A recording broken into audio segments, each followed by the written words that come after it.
Assalamualaikum warahmatullahi wabarakatuh.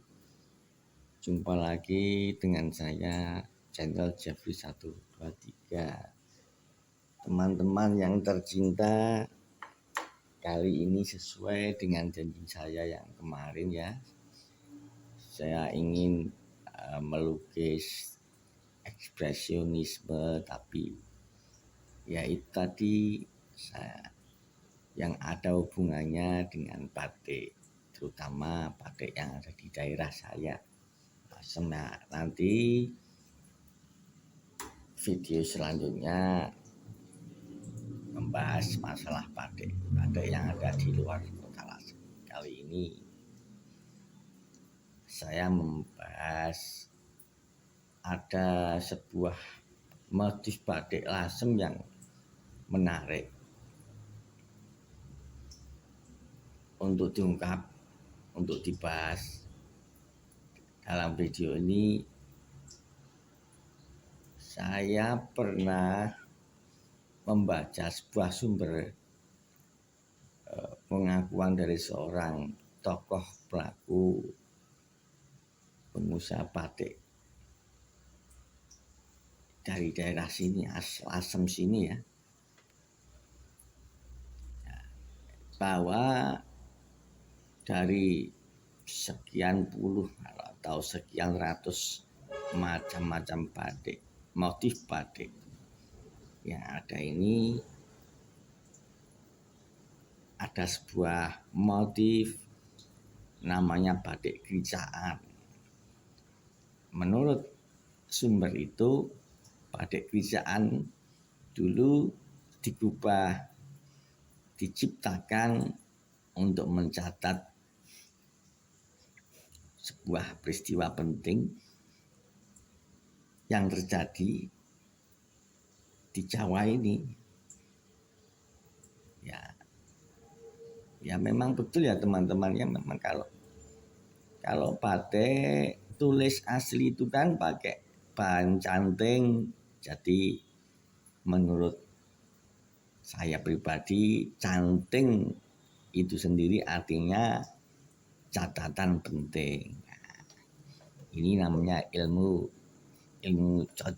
cocokologi. Tapi ya cocok juga ya, canting catatan penting untuk mencatat suatu peristiwa yang penting. Memang betul, ini sudah saya cari sumber-sumber lain, saya browsing ke sana ke sini, ada sepenggal sejarah, bahkan boleh saya katakan sejarahnya ya tragis lah, yang terjadi di Pulau Jawa. Coba kita buka lembaran sejarah. Dalam sumber itu dikatakan awalnya itu dari, ya bukan awalnya ya, kita ambil titiknya dari tahun 1808, yaitu dengan diutusnya seorang gubernur jenderal dari Belanda namanya Daendels. Daendels ini utusan dari pemimpin besar revolusi Perancis yang sudah jadi penguasa, yaitu namanya Napoleon Bonaparte. Pak Daendels diutus untuk datang ke tanah Jawa sebagai pemimpin perpanjangan koloni,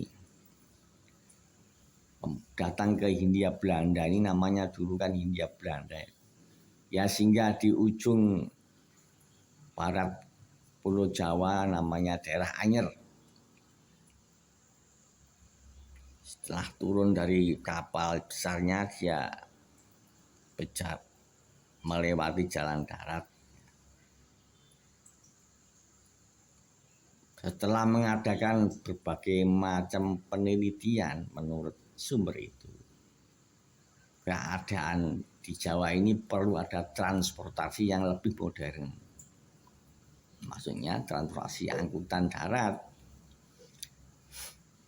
Sudah ada jalan-jalan di Pulau Jawa ini sudah ada, karena dulu kan ya tanah Jawa ini kan dulu bekas peradaban maju ya. Pernah terjadi peradaban dari kerajaan ke kerajaan sampai tahun itu. Tapi ya mungkin jalan-jalannya itu belum bisa dilewati alat-alat berat menurut zaman itu mungkin ya. Mungkin masih jalan-jalan tradisional, dilewati kuda, dilewati ternak atau kereta-kereta untuk para bangsawan itu. Nah, maksudnya Pak Dendels ini mau menyambung jalan dari satu titik ke titik yang lain, dari pos yang lain. Istilahnya dulu itu sebelum ada jalan Pantura itu nama jalan pos, dari pos ke pos satu, pos yang lain. Awalnya para pekerja ini, pekerja proyek besar ini ya, dibayar, digaji. Bahkan kalau pulang dikasih berapa kilo beras ditambah dengan garam. Pokoknya ya lumrah sebagai seorang pekerja gaji. Karena proyek ini terlalu besar,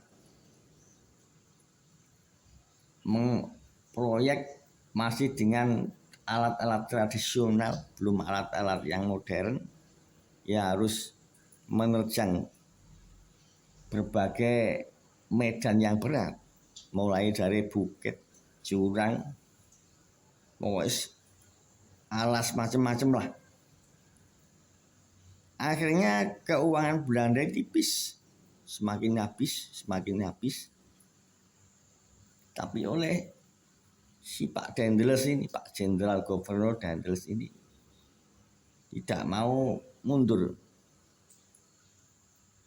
Suatu saat dia mengumpulkan para bupati, para adipati, seluruh pesisir yang daerah kekuasaannya Pak Bupati, para adipati itu keterjang proyek ini, dikumpulkan di rapat besar. Keputusannya para bupati yang daerahnya kena proyek jalan sepanjang Anyer Panarukan, Anyer ujung barat Pulau Jawa, Panarukan ujung timur Pulau Jawa, harus menyediakan tenaga kerja. Nah, di sini pihak Belanda tidak mau bayar lagi mungkin. Nah, coba bayangkan ya. Dan keputusan sang gubernur jenderal ini, proyek besar pembuatan penyambungan jalan dari pos ke pos lainnya tidak boleh molor waktunya, harus waktunya 1 tahun. Coba bayangkan ya. Pulau Jawa yang panjang entah berapa ratus kilometer ini, yang dibikin jalan seperti itu harus selesai dalam 1 tahun. Gila ini.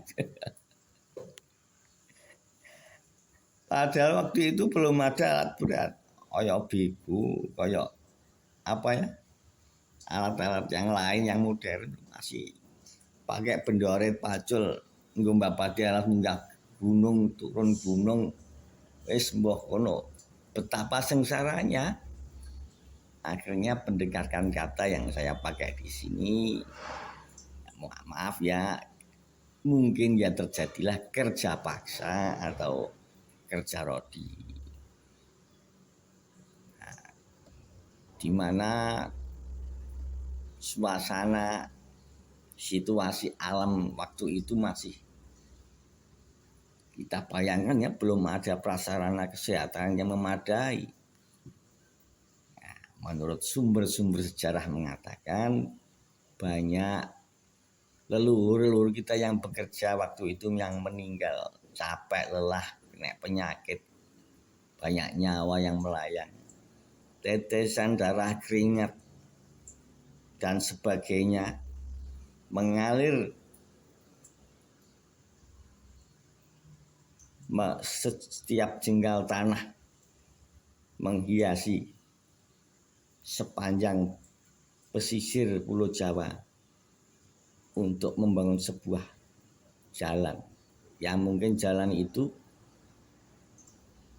ya gimana ya, memang ya bermanfaat. Coba bayangkan ya, jalan sekarang kan sudah milik kita, Pantura ini, manfaat. Tapi dulu waktu zaman pembangunannya, manfaat yang utama ya manfaatnya oleh penjajah itu untuk mengangkut berbagai macam hasil bumi, rempah-rempah, Wolowijo ke pusat Batavia sana, bahkan tebu, karena menurut sejarah Pulau Jawa ini dulu pusat penelitian dan usaha hasil sebuah hasil gula paling besar internasional kelasnya dulu. Nah, dalam pembangunan itu pasti membutuhkan sebuah material. Mungkin untuk nguruk jalan atau ngumbuk jalan-jalan itu dipakailah batu-batu besar yang dipecah, dikempur. Jadilah kerikil atau krijak, batu kecil-kecil. Dan bahkan menurut sumber lain yang pernah saya baca, candi-candi di sekitar pesisir yang ada di Asem atau mungkin yang lain, yaitu yang diterjang oleh peta jalan yang dibangun itu dihancurkan sekalian, diratakan, batu-batu candinya dibikin prasarana juga untuk ngumbuk jalan tadi. Jadi itu termasuk ya penghancuran peradaban kecil-kecilan, boleh dikatakan itu. Ada sumbernya, itu ada. Nah, karena ada krijak di sana sini, ada banyak batu kecil-kecil, batu kerikil yang terhampar atau mendominasi daerah, terutama oleh sang kreator, sang seniman batik, mengungkapkan peristiwa itu dituangkan dalam sebuah motif, namanya motif batik kericakan, karena ada banyak krijak sana sini. Nah, ini ya, jadi batik itu sendiri selain sebagai alat untuk pakaian ya atau fashion, tapi di samping itu menyimpan sebuah filosofi, ada makna dan artinya juga ya, sebagai catatan, mencatat peristiwa penting dalam perjalanan bangsa ini. Ya, seperti itu sejarah tertulis. Nah, kita generasi muda ini saya tambah ya, kalau kita jalan-jalan, berkendara, mengemudi di Pantura ya sebaiknya jangan ugal-ugalan, yang sopan lah. Kita harus ingat jalan yang kita lewati ini adalah hasil jerih payah leluhur kita, katakanlah begitu ya. Leluhur-leluhur yang sudah meninggal dan menjadi amwat di atas sana, di alam sana, jangan sampai maidu karo generasi sekarang ya digaweke dalan api-api mak dinggo kebut-kebutan lah, itu repot. Ini hanya sekedar tambahan saja.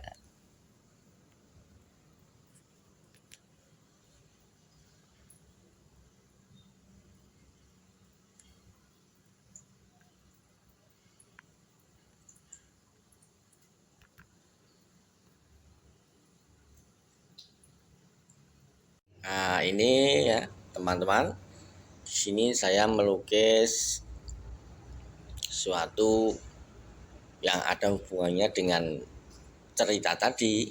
Ini hanya sebuah lukisan media kanvas ya, pakai cat akrilik. Yang saya tekankan di sini adalah ekspresi dalam lukisan saya ini menunjukkan kerikil-kerikil ya, kerikil-kerikil yang campur-campur yang dari batu-batu yang dipecah-pecah tadi.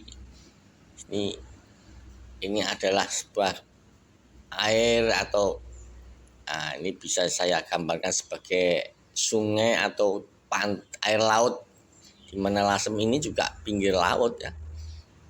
Ini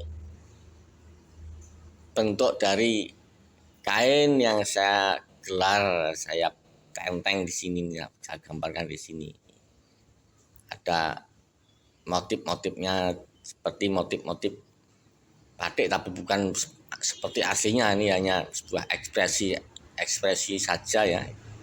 Terus ini adalah warna merah, semangat saat bekerja, bisa dikatakan sebagai ya apa ya, semangat atau campur-campur dengan perasaan dendam yang membara, tapi tidak bisa diluapkan, tidak bisa menantang, tidak bisa berani untuk mendobrak saat itu para pekerja kita waktu dulu ya, orang-orang Indonesia dulu waktu dikerjakan oleh Belanda tadi, atau sebuah percikan darah, bisa begitu. Ini maaf ya, ini hanya sebuah ekspresi saja ya, tidak persis seperti batik. Kalau batiknya tadi ada contoh-contohnya. Untuk itu jangan lupa teman-teman ya, like, subscribe untuk perkembangan video selanjutnya. Wassalamualaikum warahmatullahi wabarakatuh.